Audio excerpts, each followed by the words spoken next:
In the winter of 1883, 25 hardened trappers pushed deep into the northern wilderness.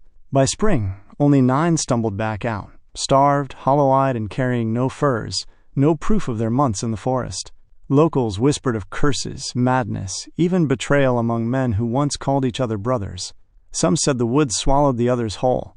Others claimed darker choices were made when hunger grew sharp and nights grew too long. But none of the 9 survivors ever told the same story.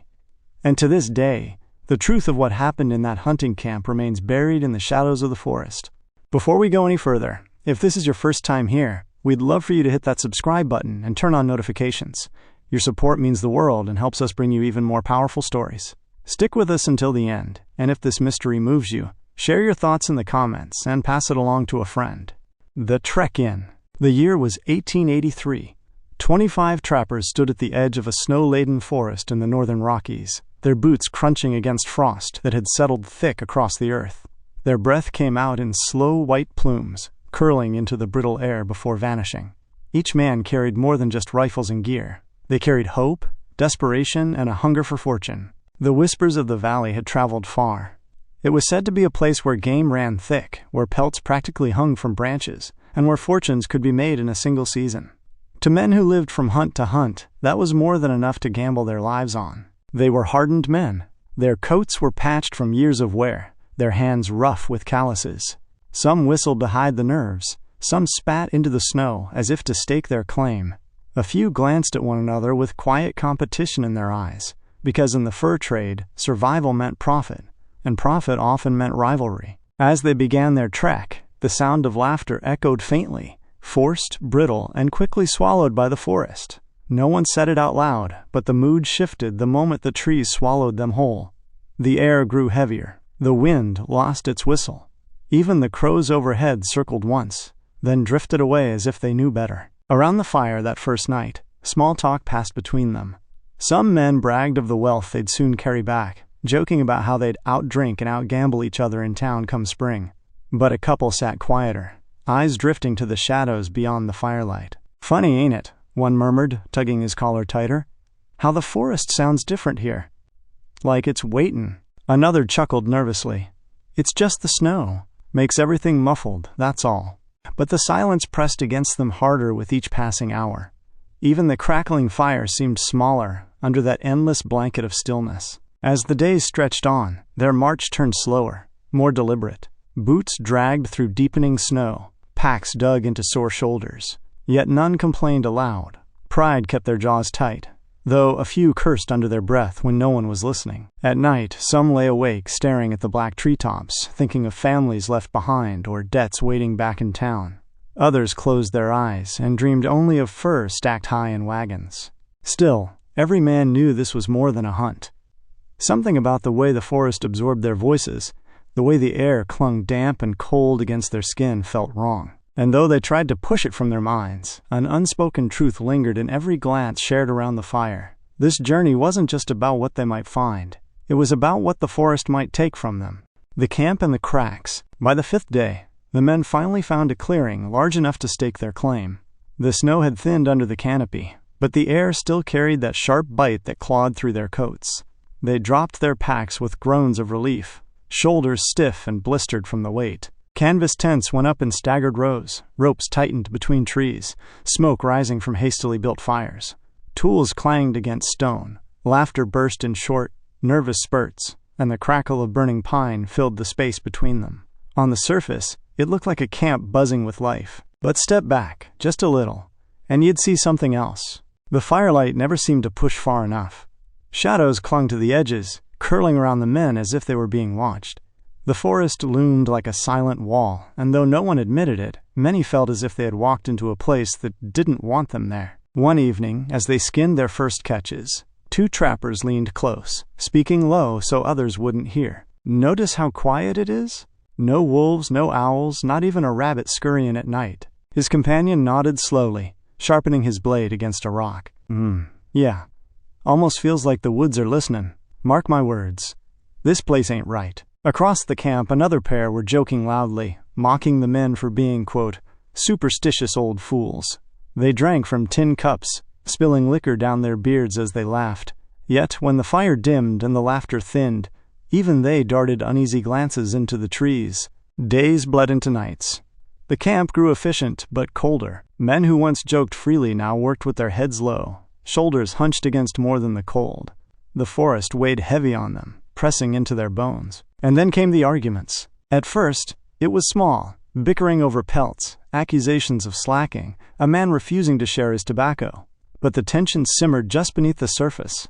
Words grew sharper, eyes narrowed longer, and hands lingered near knives on belts. One night, as the wind howled against the tents, two voices clashed louder than the storm. "You've been keeping the best traps for yourself. You drunk bastard, you couldn't catch a squirrel if it danced on your lap." The scuffle was broken before fists could fly, but it left the camp restless. Some men shook their heads, muttering, "It's only the beginning." And though no one said it aloud, they all felt it. The forest was testing them. The silence wasn't emptiness. It was pressure, a weight, something unseen, sitting just beyond the light of their fires, waiting for cracks to form. Suspicion and disappearance. By the second week, the trappers had more pelts hanging than they could count, stretched stiff on racks around the fire. On paper, it was a success. But if you looked closer, if you really looked, you'd see the cracks spreading. Food was plentiful, yet men still complained of hunger. Sleep was taken in shifts, but those on watch admitted they barely kept their eyes open, whispering that they felt something just out of sight in the dark. The fires blazed each night, but the warmth seemed hollow, as if the heat never truly reached their bones. One evening, as snow hissed against the flames, a small group huddled near the edge of the clearing, voices hushed. "I saw Henry talking to himself again," one said, adjusting his gloves, breath misting the air. Another scoffed, though his eyes betrayed unease. "Talking to the trees, more like. He says he hears whispers." A third man leaned in, voice barely audible. "And what if he's right? What if these woods don't want us here?" They glanced around quickly, checking that no one else had heard. Across the camp, Henry sat apart, whittling a piece of wood down to splinters, his lips moving silently, eyes fixed on the tree line. Tensions spread like frost. Small groups began forming, men who hunted together, cooked together, whispered together. Others were left out, eyed with suspicion. A joke told too loudly was met with glares. A laugh carried too long became an insult. One night, an argument exploded over missing rations. A tin of dried beans, gone without a trace. The man accused of stealing swore on his mother's grave he hadn't touched it. But suspicion once planted doesn't die easily. Voices rose, fists clenched. Someone spat into the snow, muttering, "First the beans, then the traps, then our throats." The next morning, another trap was found sprung, but empty. No animal, no signs of struggle. Just the jaws bent in a way no animal could manage. The men argued over explanations, but none of them sounded right. A wolf? Too clean. A bear? Too careful. Another man? Too cruel. That night, the campfire burned lower than usual. No one wanted to feed it. The flames cracked weakly, throwing long, jagged shadows across the tents. Every face looked older, thinner, worn down not by the work, but by something else. Even the jokes had changed. Where once they laughed about home, about women, about bad hunting days, now their humor turned bitter. "Maybe the woods will take us all," one man laughed, shaking his head. "Maybe it already has," another replied, dead serious. And for a long moment, no one said a word. The fire popped, an ember leapt, and every eye flicked toward the forest. The silence pressed harder that night. It wasn't just quiet anymore. It was listening. The breaking point. By late winter, the trappers' camp was no longer a circle of men bound by profit. It had become a set of invisible lines, jagged cracks splitting them into factions. Each morning began with accusations. Each evening ended with silence so heavy it felt like the snow pressing down on their shoulders. The pelts were stacked high, but no one cared anymore. What use was fur if your throat could be slit in your sleep? One morning, a hunter named Callahan didn't return from checking his traps. At first, the others thought he'd simply lost his way. But when a search party went out, they returned pale-faced and silent. They had found one of his boots sitting neatly in the snow, as if placed there. No footprints around it, no signs of struggle. That night, whispers cut through the camp like blades. Somebody killed him. No, the woods took him. You're blind if you think it ain't one of us. The fire popped, sparks flying upward like warnings. Two men nearly came to blows, Henry again, and a broad-shouldered trapper named Morris. Henry swore Morris had been sneaking out at night, talking to someone beyond the trees.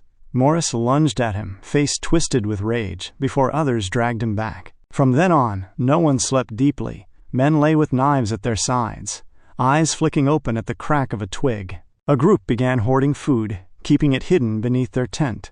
When another group discovered this, the camp erupted into a shouting match. Accusations, curses, threats. One older trapper, his beard thick with frost, muttered to another under his breath, "They'll tear each other apart before spring." The other just nodded grimly. That's the forest's way. It doesn't kill you outright.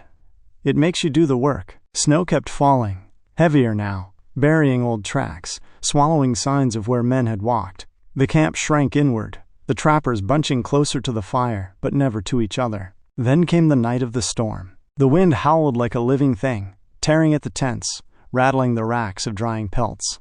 In the chaos, someone screamed. Men rushed out, but the snow was so thick, the world seemed erased. They stumbled through the blizzard, calling names, hearing nothing but the roar of the wind. When morning came, 2 more men were gone. No bodies, no blood, just absence. The survivors stared at each other, eyes wide, breaths quick, each face etched with suspicion. It wasn't the wilderness they feared anymore. It was the men standing beside them, and still, the forest stood quiet around them, watching, patient. The silence. By the time spring thaw crept into the valley, only a dozen trappers remained. Their faces were hollow, their cheeks cut by frost and hunger. They barely spoke. They barely looked at one another. The camp that had once roared with laughter and ambition was now a graveyard of empty tents and cold fire pits. The trappers no longer hunted for furs. They hunted for survival. Each other's stashes, scraps of food, and in some whispered accusations, perhaps worse. One man, Henry, still clung to order. He kept notes on scraps of bark, tallying who was gone, when, and under what circumstances. But his list didn't make sense anymore. The numbers slipped, names were scratched out. Sometimes he stared at the tally marks, as if they had been written by another hand. The breaking point came when 3 men tried to leave together. They swore they'd had enough, that whatever fate awaited them outside the camp was better than waiting to vanish one by one. They packed light, crossed themselves, and walked into the tree line. Hours passed. Then a day. Then 2. They never came back. The silence they left behind was heavier than the snow itself. By now, the survivors avoided the woods altogether. They huddled in the center of camp, surrounded by pelts they no longer cared about, waiting for what none of them could say. And then, one night, it ended. No storm, no cries. Just a morning where the count had dropped again. 12 became 10. 10 became 9. 9 men finally staggered out of that forest come late spring. They carried no pelts, no trophies, nothing to prove the months they had spent in the wilderness. Their eyes were sunken, their bodies wasted. They looked less like trappers, and more like men who had walked through the underworld. When asked what happened, their answers clashed. Some swore it was madness. Others whispered of something in the forest, something that stalked them, herded them, one by one. One man refused to speak at all, his stare fixed somewhere no one else could see. Back in town, locals whispered about them. I heard they ate each other. No, they were cursed. That land was never meant for them. Don't you see? They killed their own. That's why only 9 came back. But none of the 9 ever gave a clear story. Some vanished into obscurity. Some drank themselves into early graves. One was found years later wandering the edges of that same forest, muttering about shadows that didn't belong to trees. The truth of the hunting camp was buried with them. All that remained was the legend. 25 trappers went in. Only 9 came back. And the forest? It still stands, unchanged, watching, waiting, patient as ever. If the tale of the vanished hunting camp sent chills down your spine, imagine how many other secrets the wilderness still hides. Don't miss what's coming next. Hit that like button, subscribe, and turn on notifications, so you'll be the first to hear the next unsolved story that refuses to stay buried.